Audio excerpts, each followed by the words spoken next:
পিছনে দীর্ঘ সারি মোটরসাইকেলের লাইন, কেউ পেয়েছেন কেউ বা পান নাই।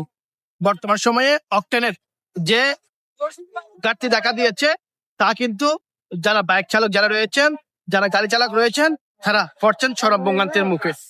সাধারণ মানুষের দাবি, কেউ কেউ একবার এই কৃত্রিম সংকট তৈরি করেছেন, একবার ফার্ম থেকে তেল নিয়ে গেলেও বারবার এই তেল নিয়ে বিভিন্ন কায়দায় বাইরে বিক্রি করছেন, নয়তোবা বিভিন্নভাবে মজুত করছেন।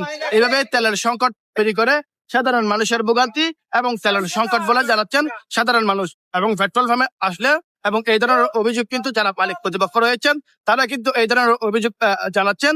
মাঝে মধ্যে কিছু চালক এসে এই তেল সরবরাহ না পেলে তারা বিভিন্নভাবে অভিযোগ জানাচ্ছেন, বিভিন্ন কথা শোনাচ্ছেন।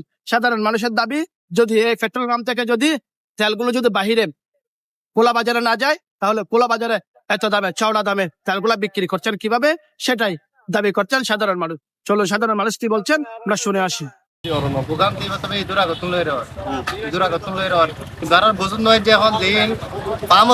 কিন্তু বাইরে তেল যায় বাইরের মধ্যে একটা পামের মধ্যে আরো তেল নামার, কিন্তু বাইরে 200 নিয়ার ধরে 250 নিয়ার ধরে তেল বেজার করতো। এবার 1.5 নেয়, এটা কি পামের মাধ্যমে তার নাকি তারা সিন্ডিকেট করে রাখে, এর কিন্তু একটু গরম বড় ভাই বাজার তেলে ভাই করে কোলা বাজার তেলে 1.5 নেয়, এর একটু জাস্টিফাই করবো। আসলে আমরা ওই সাধারণ মানুষ তো আমরা সাইডের কাম করি, কিন্তু এখন এই পর্যন্ত তারা ভালো মতো ফাটলাম তেল লইতে পারে। তেলের লাই আইলে একবার আইলে 2-3 ঘন্টা ছিল ধরম করে তারা মানে সহজ বহুত কষ্ট করে তেল লইবেন লাই। এখন তেলের লাই বলে আর গাড়ি চলেন না পারি ফাটাফাটি, এখনো তেল লাই আসি কিছুক্ষণ আগে 15-20 মিনিট আগে দিচ্ছি এসে দেখা তেল নাই। এখন কি আছে নয় আরো নজানি তারা তেল নাই বলে ওর না আরো কষ্ট করে গই। এখন এখানে আসলে কত সম্মত অন্য বাড়ি প্রতিটা মোটরসাইকেল বাই হল এবং গাড়ির যারা ড্রাইভার আছে তারা অনেক কষ্টকর তেলটা বলি। বিশেষ করে সরকারের হাতে অনুরোধ জানায় যাতে পেট্রোল পাম্পের মধ্যে তেল আইয়ে এনারাই সরকারের প্রতি দৃষ্টি আকর্ষণ করে।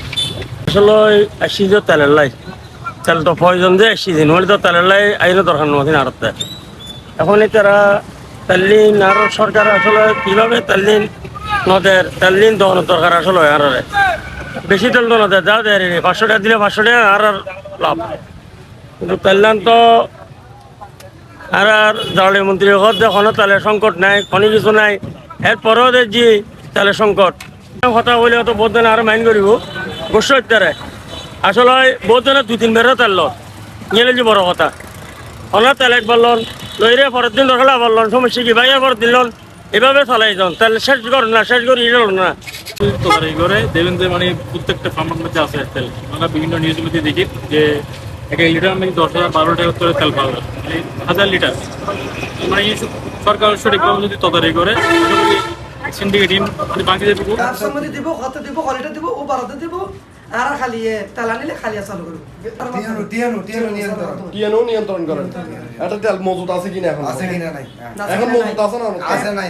এখন সেল দিবেলে 12 কত ডিলার আইনো কত লিটার বেচা হই কি হই স্যার এখন দিলে বিলিস্টি এই ওনার কত তেল আনন প্রতিদিন দায়িত্ব তার তেল এটা দিলে তাহলে আর ন দিলে আর ন পারে কত দিন এ স্যার আর কত মরিস মরিস গায়দা ন উড়িবে লাগে।